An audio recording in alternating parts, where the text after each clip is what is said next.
अस्सलाम वालेकुम व्यूवर्स, मैं हूं आपका डॉक्टर गाइड। उम्मीद करता हूं आप सब खैरियत से होंगे।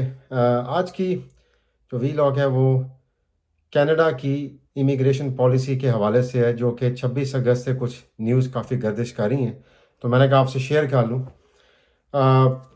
जस्टिन ट्रूडर जो वहाँ का प्राइम मिनिस्टर है, उसको काफ़ी एक्यूज़ किया जा रहा है कि उसने अपने दौर में बहुत से ज़्यादा टेम्परेरी वर्कर्स और बहुत से ज़्यादा इंटरनेशनल स्टूडेंट वीज़ाज़ दिए, और फॉरेन माइग्रेशन जो नंबर्स के थ्रू होती है, मार्क्स के थ्रू होती है, उसमें भी बहुत ज़्यादा इजाफा किया। लेकिन उसने ये इजाफा तो किया है, लेकिन उसके साथ हाउसिंग के निज़ाम में और हेल्थ के निज़ाम में वहाँ पे खातिर ख्वाह इजाफा नहीं किया, जिसकी वजह से वहाँ पे इम्बैलेंस पैदा हो गया, बैलेंस सही नहीं रहा है। तो मैं 3 रेफरेंसेस यूज़ कर रहा हूँ इस रिसर्च जो मैंने की है। एक बीबीसी है, दूसरी टाइम्स ऑफ इंडिया है, और तीसरी इकोनॉमिक टाइम्स है। तीनों बहुत वैलिड रिसर्च प्लेटफॉर्म्स हैं। सो जो न्यूज़ मैं आपके साथ शेयर करने जा रहा हूँ वो ये है कि कनाडा की जो इस टाइम पॉपुलेशन है वो बहुत तेज़ी से 97% के हिसाब से वो बढ़ी है पिछले साल से।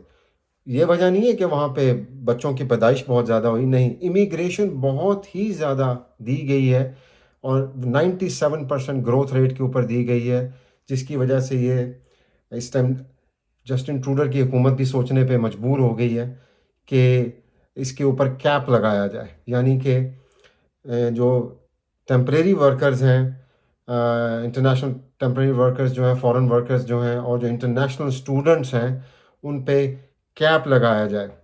कनाडा में याद रखिए इस टाइम पर तकरीबन 6.4% बेरोज़गारी है। ये पिछले 2 महीने के मैं आपको बता रहा हूँ, जो कि काफ़ी ज़्यादा, तकरीबन 1.5 मिलियन लोग बेरोज़गार हैं कनाडा में। सो हुकूमत ने ये फ़ैसला किया है और नई पॉलिसी दी है, और बहुत जल्द वो इसको इम्प्लीमेंट करने जा रहे हैं। वो ये है कि फ़ॉरेन वर्कर्स, जो टेम्परेरी फ़ॉरेन वर्कर्स हैं, उनका आना बंद किया जाए कनाडा में, ताकि कनेडियन लोगों को रोज़गार मिल सके। दूसरा, इंटरनेशनल स्टूडेंट्स को रोका जाए, और इसकी जद में जो सबसे ज़्यादा इंटरनेशनल स्टूडेंट इस टाइम दुनिया में प्रोटेस्ट कर रहे हैं वो हैं इंडियंस। इंडियन रिकॉर्ड लेवल पे स्टूडेंट्स कनाडा पहुंचे हैं पिछले 2 सालों में। इसमें सबसे ज़्यादा पंजाब के लोग इंडिया साइड के हैं, और वो लोग वहाँ पर पहुंचे हैं कुछ इस सोच से आए थे कि पढ़ाई तो देखी जाएगी, या पढ़ाई हम कर लेंगे, लेकिन हम इमिग्रेशन ले लेंगे किसी ना किसी तरीके से कनाडा की, वहाँ रह के पढ़ाई करके तो उनको दिखाएंगे कि हम यहाँ के पढ़े लिखे हैं, तो हमारे मार्क्स पूरे इमिग्रेशन में हम फुलफिल क्राइटेरिया करते हैं। लेकिन अचानक कैनेडियन हुकूमत ने ये फ़ैसला करने जा रही है कि इंटरनेशनल स्टूडेंट्स और टेम्परेरी फॉरेन वर्कर्स पे कैप लगाया जाए। सो इसमें सिर्फ इंडियन स्टूडेंट्स नहीं आएंगे। मैं जो आपको बताना चाह रहा हूँ वो ये है कि इसके बाद अगर वहाँ पे पाकिस्तानी स्टूडेंट्स हैं, वो भी इसी की ज़द में आएंगे। श्रीलंकन हैं, नेपाली हैं, बांग्लादेशी हैं, वो भी इसकी ज़द में आएंगे। सो इस टाइम पीआर वहाँ पे लेना, या पॉलिटिकल असाइलम लेना, या इंटरनेशनल स्टूडेंट का रास्ता अपना के पीआर को अप्लाई करना, इस टाइम ज़रा बम्पी राइड है, और आगे हो जाएगी, क्योंकि वहाँ की हुकूमत इस बात पे सोचने पे काफ़ी सीरियसली सोच रही है। और इंडिया में तो इसके ऊपर प्रोटेस्ट भी शुरू हो गए हैं इंटरनेशनल स्टूडेंट्स के। कनाडा के अंदर भी इंटरनेशनल स्टूडेंट्स प्रोटेस्ट कर रहे हैं कि वो किस नीयत से यहाँ पे आए थे, और कनाडा ने उनके साथ क्या सलूक किया है या करने जा रहे हैं। सो टाइम्स ऑफ इंडिया ने तो बहुत ज़्यादा प्रोटेस्ट की कहानियाँ लिखी हैं, और अगर आप खोलें इसको इकोनॉमिक टाइम्स में, तो वाकई कनाडा की इस टाइम अनएम्प्लॉयमेंट रेट बहुत ज़्यादा है, और कैनेडियंस के पास हाउसिंग के और हेल्थ के मसाइल दिन ब दिन बढ़ते जा रहे हैं। सो लिहाजा इसको ये मत सोचे कि इंडियन पे सिर्फ इम्पैक्ट आ रहा है, ये पूरे इंटरनेशनल स्टूडेंट्स पे इसका इम्पैक्ट आएगा।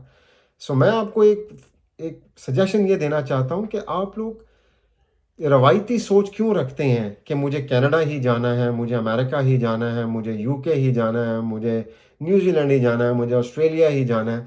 आप लोग दुनिया के और ममालिक के बारे में क्यों नहीं सोचते, जहाँ पे इन ममालिक जिनका मैंने नाम लिया उनसे अच्छी तालीम मौजूद है, अंग्रेज़ी में मौजूद है, और ورلڈ ریکگنائزڈ ہیں اور اپنی نیشنلٹی بھی دیتے ہیں اور وہاں نوکریاں بھی بہت ہیں. میں اپنے وی لاگ میں آپ کو ایک ایسا ملک بتانے جا رہا ہوں جو ان تمام ملکوں پہ بھاری پڑے گا تعلیم کے ایریے میں، نوکریوں کے ایریے میں. میں آپ کو اس ملک کے بارے میں بتاؤں گا، ان کا نظام بتاؤں گا، آپ حیران رہ جائیں گے. میں چاہتا ہوں کہ ہمارے پاکستانی اسٹوڈنٹس یا ہمارے سب کانٹیننٹس کے اسٹوڈنٹس اس ملک کا رستہ اختیار کریں جو میں اپنے آپ کے وی لاگ نیکسٹ وی لاگ میں آپ سے ڈسکس کروں گا. اور جو میں آپ کو ملک دنیا میں بتانے جا رہا ہوں، میں آپ کو تھوڑا سا سائن دے دیتا ہوں، اس کا پاسپورٹ دنیا میں نمبر 1 ہے. ٹھیک ہے؟ اور نوکریاں وہاں پہ بے تحاشا ہیں، خاص کر آئی ٹی کے لوگوں کے لیے، ہیلتھ کے لوگوں کے لیے وہاں پہ بھرمار لگا ہوا نوکریوں کا. سو میرے اگلے وی لاگ کا انتظار کریں.